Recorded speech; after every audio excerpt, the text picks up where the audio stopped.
السلام علیکم خواتین و حضرات، آپ نے کبھی سوچا کہ جو لوگ اللہ کے عشق میں ڈوب جاتے ہیں وہ کس طرح سے دعا کرتے ہیں؟ ایک بہت ہی پیارا اس میں سے ہم نے اقتباس چوز کیا ہے جناب شاہ صاحب کا، کتاب ہے کہے فقیر، پیج نمبر 116، اور جناب سید سرفراز احمد شاہ صاحب کیا فرماتے ہیں، جو آدمی رب کے عشق میں ڈوب گیا اس کو نماز کے بعد دعا کہاں یاد رہتی ہے؟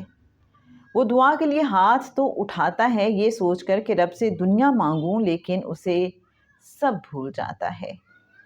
یاد رہتا ہے تو بس یہ کہ رب تو مجھے ملے گا کب؟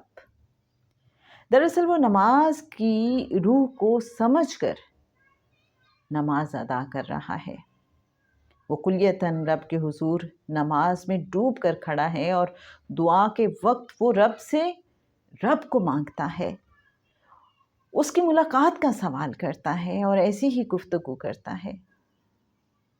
قرآن کا بھی یہی معاملہ ہے کہ جس نے قرآن کی روح کو سمجھ لیا وہ ولایت کے اعلیٰ ترین درجے پر فائز ہو گیا۔